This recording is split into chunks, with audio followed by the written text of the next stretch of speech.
A malha rodoviária, ela cresceu, o pessoal pôde fazer transporte, levar mercadoria de São Paulo até o Pará. Gente, levar mercadoria para a região norte e nordeste é difícil, cai, você tem que fazer pôr em balsa, você tem que contratar outras modalidades de transporte, é muito comum. Então a gente usa várias modalidades aqui no Brasil: redespacho, subcontratação, transporte multimodal e intermodal. Eu já adianto que no Brasil a gente faz mais o transporte intermodal do que o multimodal, e depois eu vou explicar por quê. Então vamos lá. O que seria a modalidade redespacho? Quais são os impactos tributários que eu tenho numa operação de redespacho? O que é o redespacho? Primeira coisa, o redespacho é quando eu sou uma transportadora, eu sou contratada para fazer um frete, um trajeto, por exemplo, de Santos até Minas Gerais, um exemplo. Só que eu não vou conseguir, eu não tenho caminhão para sair de Santos e ir para Minas Gerais. Então eu pego um caminhão, saio de Santos, vou até São Paulo. Em São Paulo, uma outra transportadora pega a carga e leva até Minas Gerais para mim. Então aconteceu um redespacho. Quem são as pessoas? Nós temos dois contratos. Nós temos o remetente ou destinatário da carga, da mercadoria que me contratou para pegar uma mercadoria de Santos e levar até, por exemplo, Minas Gerais. E aí depois eu tenho uma outra pessoa que eu contratei para fazer parte do trajeto. Eu contratei ele para pegar a mercadoria em São Paulo e levar até Minas Gerais. Mas nós temos as pessoas diferentes. Nós temos o redespachante, que é a pessoa responsável pelo transporte original, e o redespachado, a pessoa que eu contratei. Ah, tá bom, Sheila, muito simples, entendi tudo, tá? E como é que fica a documentação? Como é que fica a tributação nisso aí? Por quê? Porque o dono da carga, ou seja, o remetente ou destinatário, ele contratou você. E o ICMS, gente, a gente não pode esquecer. O ICMS, quando a gente fala de frete, a gente sempre tem que lembrar. Ele incide da onde se iniciou o trajeto. Então, se eu pego uma carga aqui em São Paulo, em Santos, e levo a São Paulo, o ICMS é um transporte o quê? Entre dois municípios, o município de Santos e o município de São Paulo. Está sobre o campo de incidência da onde? Do ICMS. O dinheiro vai para onde? Para os cofres públicos estaduais. E quem vai ter direito? Neste caso, que é um negócio de Santos para São Paulo, isso aqui fica no estado de São Paulo, então o ICMS é simples, ele vai para o estado de São Paulo mesmo. Mas no caso que eu vou pegar em São Paulo uma carga e vai levar até Minas, quem vai ter direito ao ICMS? Aonde se iniciou o trajeto? São Paulo. Tá? Isso é muito comum para quem trabalha com transporte. Quando você pensa em frete, você tem que ter esse conceito muito claro na sua cabeça. O ICMS, ele vai incidir na operação intermunicipal e interestadual, e quem vai ter direito a esse dinheiro, a esse imposto, vai ser o estado onde se iniciou a prestação, ok? Estamos claros quanto a isso? Vamos continuar. Então, o que acontece, gente? No redespacho, sou contratada para fazer um frete, por exemplo, de Santos até Minas Gerais, só que eu contrato outra transportadora para fazer parte do trajeto. Tá? Então, quantos contratos a gente tem? 2. Do cliente que me contratou e eu que contratei outra pessoa. Eu tenho 2 contratos, dois negócios jurídicos. Mas e a parte de tributação? Ambos vão ter que emitir CTE neste caso? Sim. E a tributação? Cada um vai ter que tributar sobre o seu trecho. Mas não para por aí, parece simples, né? Gente, todas essas operações de transporte, elas são conveniadas, elas valem no Brasil inteiro. Mas a gente não pode esquecer. O que acontece?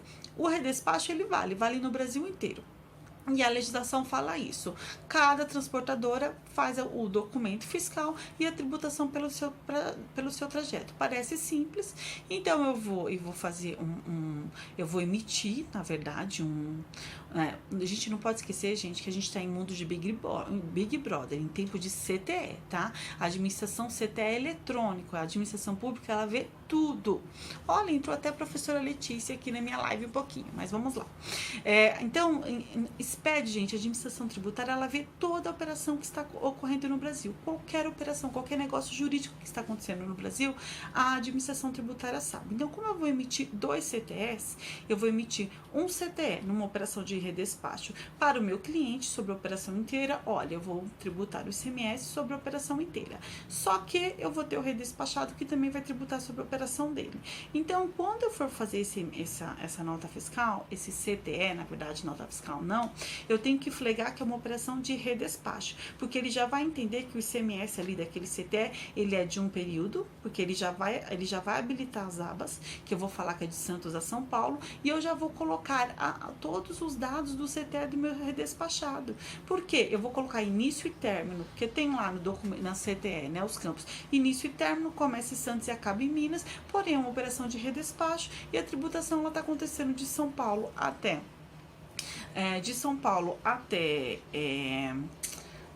de Santos até São Paulo, e a minha redespachada vai pegar carga em São Paulo e vai levar para Minas Gerais. Neste caso, gente, o ICMS ele vai ser devido todo para o estado de São Paulo inteiro, é óbvio. Então, nesse caso é muito fácil. Porém, vem as sacadas do redespacho, os pontos reais, os casos práticos que todo mundo pergunta. Tá bom, o redespacho é geral, só que em São Paulo nós temos a substituição tributária. Vários estados têm a substituição tributária do frete. Então, como em São Paulo nós temos a substituição tributária do frete, nesse caso, o contratante ele vai recolher o imposto até que seria devido pelo redespachado, tá? Por quê? Porque em São Paulo nós temos a substituição tributária do frete. Dá uma olhada na outra live que eu expliquei sobre a substituição tributária do frete, sobre as retenções de ICMS, sobre as retenções de IPCC, sobre as retenções de ISS, e você vai entender, porque se eu for explicar tudo isso aqui já é outra live. Mas, gente, esse é o ponto do redespacho em São Paulo, tá? Que como nós temos a substituição tributária do frete aqui, nesse caso, o responsável por recolher sobre todo o trecho vai ser o redespachante. Ele vai recolher o ICMS que seria devido pelo redespachado. É um pouquinho confuso isso? Se você quiser, você me põe um eu quero, eu mando meu mapa mental, o documento que eu fiz aqui para fazer essa live, que tem todas as bases legais e eu posso passar para você, tá bom? Porque, gente, a gente está explicando aqui as modalidades de transporte, os principais impactos, o que o pessoal tem problema na vida prática. E a vida prática é essa, tá? O principal ponto que mais tem no redespacho é isso, porque tem a substituição tributária do frete aqui em São Paulo. Então, embora a legislação diga que no redespacho cada um paga a sua parte do ICMS, é assim, em São Paulo, como nós temos substituição tributária, vai acontecer diferente, vai ser muito mais fácil de fiscalizar. Por quê? Porque o redespachante vai pagar o ICMS que seria devido pelo redespachado. Então, tem vários corações aí, estão amando, muito obrigada. E aí, ele vai pagar. Então, isso é muito comum, tá? Outra coisa, redespacho intermediário. O que é? Parece confuso, mas não é. O redespacho basicamente eu sou contratado para fazer um frete, faço uma parte, contrato uma outra transportadora para fazer outra parte. O intermediário é quando eu contrato duas, né?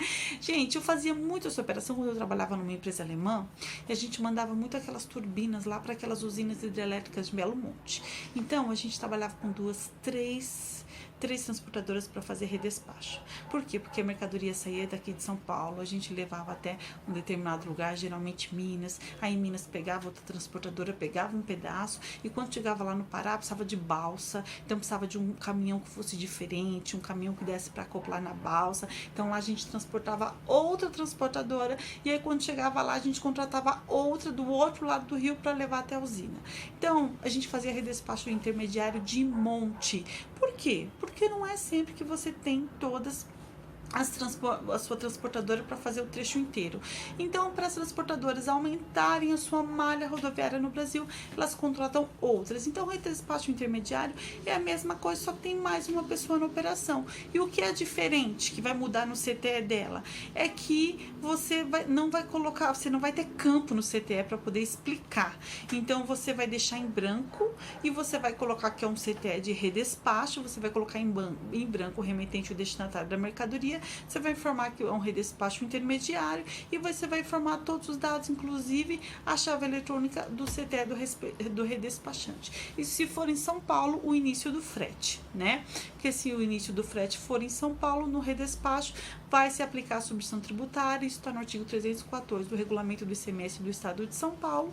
E aí, neste caso, o contratante inicial, o redespachante, ele vai ser responsável por recolher o ICMS devido em todas as operações até chegar no destino da carga. Isso é muito comum, tá bom?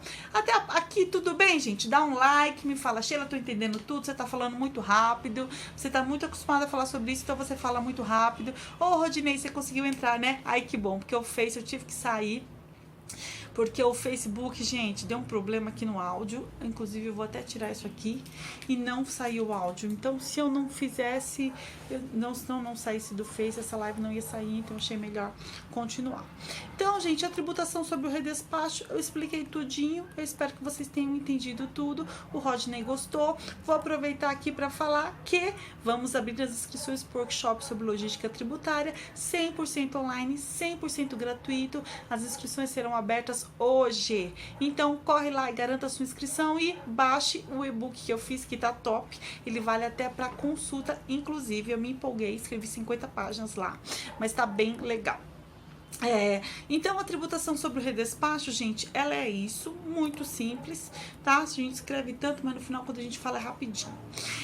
E agora uma pergunta que fala assim, mas se a transportadora estiver no Simples Nacional, depois que deixar as transportadoras entrar no Simples Nacional, gente, a maior parte, elas estão tudo no Simples Nacional.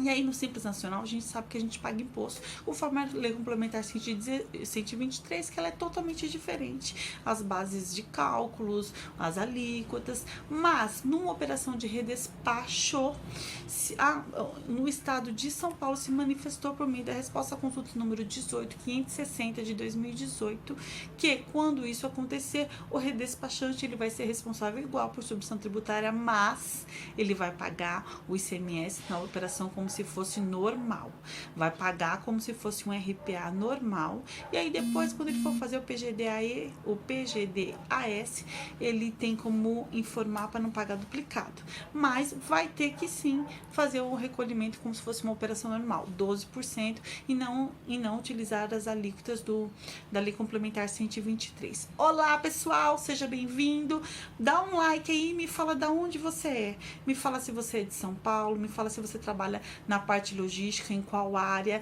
me fala se está sendo útil para você, me fala se você está entendendo, para que eu possa fazer essa live conforme você está precisando, conforme você precisa entender. Por último, gente, o crédito ICMS no redespacho. Gente, o crédito ICMS no redespacho é normal, né? Como tem a substituição tributária, em São Paulo, se o redespachante, a primeira pessoa, o transportador original, estiver em São Paulo, vai ter a substituição tributária do frete. Então, né, não há o que você falar em crédito, porque o redespachado não vai pagar o ICMS. Contudo, se for em outro estado e não tiver a substituição tributária, ele obviamente vai ter direito a esse crédito, né, para não pagar duplicado. Né? E também o crédito sobre ICMS na operação de transporte, ele está todo na decisão normativa CAT número 1 de 2001, ela é antiga, mas ela é válida ainda, né? Então ela fala que você pode tomar o crédito todo vinculado à operação, no caso combustíveis, manutenção dos caminhões, o crédito no RPA é o feijão com arroz, é o normal mesmo, salvo você optar pelo crédito outorgado que está no anexo 3, tá? Então o crédito outorgado no anexo 3, se você optar por isso, aí você só tem direito a 20% em relação ao total dos débitos, abrindo mão de qualquer outro crédito. Isso é muito comum. Então, me perguntando aqui, São Paulo, estou fora da área logística, essas aulas estou querendo me aperfeiçoar e voltar à área. Muito bom, Rodinei. Gente, eu vejo as pessoas reclamando, ai que eu não sou promovido, ai que eu tô trabalhando há 10 anos no mesmo lugar. Gente, não aprende, não estuda. E pra mim, gente, como eu trabalhei muito, eu treino muito pessoal de logística, eu já percebia o pessoal que sabia correr atrás. E esse pessoal, eles eram promovidos muito rápido. Por quê? Porque você pode contar com eles. Entendeu? Eu lembro que eu fiz um trabalho bem grande numa transportadora e o pessoal que emitia CTE, eles saíam de casa só 10 horas da noite, então o sistema travava, o CTE não saía, eles ficavam esperando o setor fiscal analisar lá o parâmetro para ver por que não saía, era um sufoco nessa época. Por quê? Porque não aprendia. Quando eu ensinei os impactos tributários, eles começaram a entender a alíquota, começaram a entender a operação, começaram a entender a tributação, gente, mudou totalmente a vida deles, totalmente. Sabe por quê? Porque eu percebi os que sabiam, os que corriam atrás. Quando eu ia lá, eles tinham listinha de retenção, de alíquotas, de incidências tributárias. Rapidinho esse pessoal era promovido. Por quê? Porque o pessoal aprendia coisa nova, se desenvolvia e entendia os problemas no processo para poder fazer projetos. Teve uns que viraram Piemont, sabe? Conseguiram entender os projetos e o presidente liberou que ele começasse a olhar e resolver implementasse projetos de melhoria na transportadora. Por quê? Porque estuda, gente. Então faça isso, estuda mesmo, estuda algo que saia da zona de conforto, estuda algo que não é do seu métier, que com certeza, gente, nunca isso vai ser à toa, tá bom? Cuidado com os redespachos, né? É sempre aconselhado em relação a longos percursos, você vê o foco regional, a atuação, né? Você tem que buscar parcerias corretas, empresas idôneas para fazer parceria. Não vai fazer parceria, redespacho com transportadora que tá inidônea, porque você pode ser responsável solidário. Se ela for atuada, você vai pagar imposto no lugar dela. Então toma cuidado com isso, né?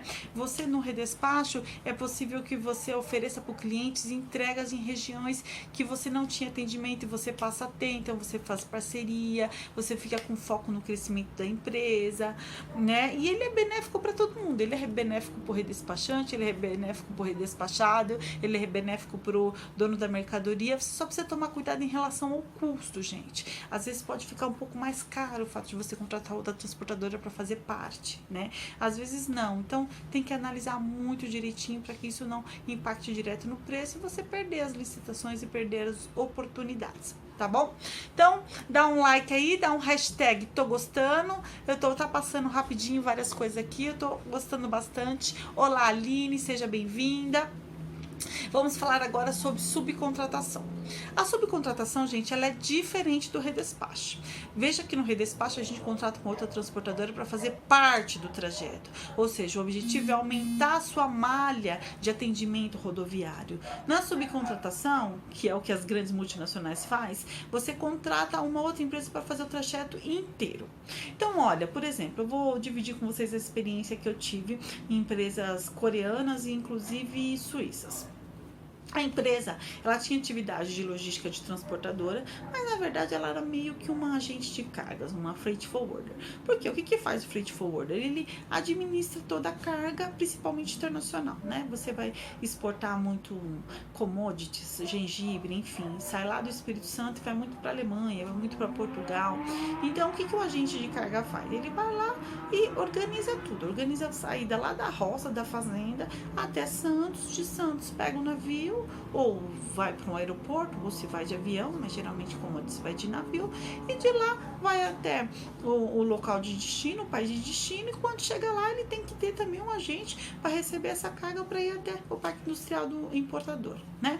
Então é isso que faz, é um intermediário. As empresas multinacionais, a gente ganha muito dinheiro com isso, não sei se tem alguém aqui na área de freight forward, na área de comércio exterior, então eles ganham muito dinheiro com isso, porque é uma operação muito boa. E o que se faz? Se contrata muita gente, se contrata despachante de aduaneiro, se contrata transportadora, se contrata armador, se contrata navio, se contrata tudo. Então, o que as grandes empresas fazem? Muitas vezes elas têm no seu contrato social a transportadora de bens, intermediadora de negócio, despachante, coloca várias atividades lá. Porém, gente, ela limite-se até assim, porque ela é uma transportadora, ela tem no contrato social, ela tem os códigos escritos no estado, escrito na prefeitura para emitir os documentos eletrônicos correspondentes à operação, ela paga o imposto tudo direitinho, tudo certinho. Só que muitas vezes ela não tem um único caminhão, não tem um único ativo como caminhão. Ela subcontrata tudo. Gente, isso é mais barato. Eu vou dizer que por experiência eu já vi isso muitas vezes e eles saem mais barato muitas vezes do que você ficar comprando um monte de caminhão, contratando um monte de motorista e fazendo toda a operação. Isso é muito comum. Sabe, muitos pátios industriais, que eu não posso falar os nomes das empresas por uma cláusula de confidencialidade, né? Mas muitas empresas grandes, elas só contratam logística, a empresa que vai cuidar de toda a operação para ela. Ela não vai ficar perdendo tempo pensando que ela vai ter que contratar um transporte até Santos, ou transporte de Santos até Minas e outro de Minas até o Pará. Ela não quer essa dor de cabeça, ela contrata uma pessoa para fazer. E ela contrata o que? As grandes, aquelas que elas têm confiança, têm compliance, né? Tem todas as regras idôneas, então ela se compromete a fazer o transporte, só que ela não tem um único caminhão. Então o que ela se faz muito? Subcontratação. Então a subcontratação, gente, são contratadas as TNT, IBL da vida, todos esses transportadores aí, elas são todos contratados pelos grandes agentes na modalidade de subcontratação. E a subcontratação, o que acontece? Eu tenho uma carga e eu contrato uma empresa para fazer um transporte para mim. Ah, tá bom. Então faça um transporte para mim de São Paulo até Minas. Faço sim. Vou emitir o documento para você, vou te cobrar com o CTE um transporte de São Paulo até Minas. Só que, como eu te disse, eu não vou fazer o transporte, eu vou subcontratar uma transportadora para fazer o transporte no meu lugar, né? Isso eu vou fazer uma subcontratação. E aí, o subcontratado, que é a pessoa que eu contratei, ela, gente, isso é uma legislação federal, tá? Ela muitas vezes não precisa nem emitir o CTE, elas emitem o recibo. Mas hoje, na verdade, eu te digo que a maior parte emite para fins de controle, para fins de discussão jurídica depois, caso não pague, e até mesmo para fins de crédito, de PIS/COFINS, suporte documental, enfim. Mas a legislação geral sobre subcontratação, ela fala que o ICMS vai ser devido no CTE emitido pelo subcontratado sob o trecho todo. E aí, como é CTE, a gente tem um flag lá que coloca uma subcontratação. E aí a tributação ela vai sair lá sobre o trecho inteiro. E o subcontratado, ele não precisa emitir documento. Muitos estados falam que ele não precisa, ele só emite um recibinho para receber. Mas muitos acabam emitindo, não tem problema. Ele flega que é uma subcontratação, ele flega que ele é um subcontratado, porque o documento dele não vai ter tributação do ICMS.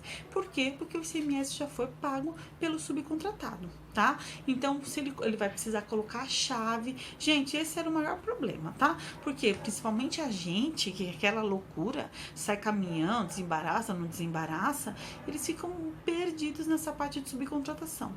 E aí o que acontece? O subcontratado é menor, o pessoal fala, emite um CTE agora. Não, mas eu não sou obrigado, eu só recibo. Eu quero agora, porque eu tenho crédito, o setor financeiro está me pedindo, aquela loucura, né? Ele vai emitir e tributa. O que tem? ICMS duplicado. Né? Então isso é um absurdo, isso acontece muito, parece que não acontece, mas acontece, eu já vi muito. Então na subcontratação, o subcontratado, se ele flega que ele é subcontratado, ele vai ter que pôr a chave do CTE do subcontratado, que tem o ICMS devido sobre o trecho todo, e no campo de informações complementares ele coloca o imposto já foi recolhido pelo subcontratado no CTE tal, resolvida a situação. Mas por falta de sabedoria, por falta de entender, por falta de ter um feeling, que o pessoal que está assistindo essa live vai ter, paga ICMS duplicado, porque não informa. Aí sabe o que eles fazem na correria? Faz um CTE e nem avisa que é subcontratação. Aí sai um CTE tributado lá normal, entendeu? Isso é muito comum. Então, gente, muitos estados eles dispensam a emissão de CTE, mas na verdade todo mundo acaba pedindo, porque o subcontratador ele vai ter direito a custo para fins de PIS/COFINS, enfim, esse custo que ele teve com essa subcontratação é vinculado à operação dele, ele tem direito a alguns créditos de outros impostos, e aí ele precisa de um suporte documental para tomar esse crédito, então eles pedem recibo e às vezes pedem CTE, sim, é muito comum, mas fica esperto para você não pagar 2 vezes o ICMS, que o pessoal faz muito isso. Eu fico com dó, porque é uma falta de sabedoria, né, uma falta de conhecer. Mas enfim, acabamos subcontratação, vocês entenderam tudo direitinho, tá claro, gente, tô falando muito rápido. Dá um like aí, me fala se da onde você é. Na verdade eu não tô nem conseguindo olhar aqui da onde o pessoal é, ninguém falou muito aqui, mas espero que o pessoal esteja entendendo. Vamos lá. Vamos para a última modalidade de transporte. Transporte intermodal e multimodal. O Brasil, gente, o multimodal é uma modalidade de transporte, na minha opinião, maravilhosa. Por quê? Porque o multimodal, você, por exemplo, tem que fazer um transporte com um percurso longo e que você tem que usar vários tipos de transporte. No multimodal, você pode usar um caminhão, um avião e um caminhão de novo. Isso é um transporte multimodal. Você pode usar várias modalidades de transporte e cobrar tudo num único documento. No Brasil, gente, isso desde 98 saiu a legislação sobre transporte multimodal, que ele só pode ser feito por OTM, né? Operador de transporte multimodal, né, que a responsabilidade vai ser toda dele, é uma modalidade muito boa, mas eu vou te falar, na prática, todo mundo faz intermodal. Por quê? Porque o multimodal não é todo mundo que tem licença para ser OTM, a responsabilidade vai ser toda do OTM, a emissão do documento fiscal com OTM, ela dá um pouquinho de trabalho, nós temos as guerras fiscais ainda nos estados, que o ICMS é sempre devido na origem, e aí entra muitas discussões jurídicas que falam que é no destino, então ainda se faz transporte multimodal, mas no geral a maior parte do pessoal faz transporte intermodal. Vamos lá sobre as diferenças. O que é um transporte intermodal? Eu tenho 2 ou mais contratos e utilizo 2 ou mais modalidades de transporte, desde a origem até o destino. Lembra que eu falei que a gente pegava muita carga de São Paulo e levava lá para o interior do Pará, lá para a usina Belo Monte? A gente fazia uma parte rodoviária, fazia uma parte aquaviária, porque tinha que passar pelo rio. Quando chegava lá do outro lado do rio, a gente contratava uma outra transportadora para fazer o resto do transporte do rio até o pátio da usina. Então, era multimodal. Eu usava nesse transporte o rodoviário e o aquaviário. Era muito comum. Lá no norte se faz, aqui no sul e sudeste a gente não tem aquaviário, né? Mas isso acontece. Então, você transporta as mercadorias em 2 ou mais modalidades, porém, no intermodal, cada transportador vai pagar o imposto com a sua atividade. Então, se eu faço um transporte de São Paulo até o Pará, o ICMS rodoviário de São Paulo até o Pará vai ter o CTE, a tributação de lá bonitinha. No Pará, vai pôr num navio, vai levar até o outro lado do rio, vai fazer o transporte, o CTE aquaviário, com a tributação sobre o aquaviário, bonitinho, separado. Outra transportadora pegou lá, ela emitiu outro CTE e ela paga o imposto como se fosse uma nova operação. É assim intermodal, tudo separado. Tá? Qual que é o problema de tudo separado? Quando você vai fazer um transporte grande, você tem 3 pessoas para conversar, você tem 3 pessoas para pagar. Se tem um problema jurídico, você vai ter que reclamar com 3 pessoas. No Instagram já vai acabar em 25 minutos. E o multimodal, você vai usar tudo num único documento, o multimodal. Então, gente, eu vou ter que encerrar essa live. Eu espero que vocês tenham entendido tudo. Se inscreva pro workshop. Tá bom? E a gente se vê na próxima. Vou fazer live esse mês toda semana. Então, semana que vem a gente tem outra live. Um abraço. Beijo. Tchau.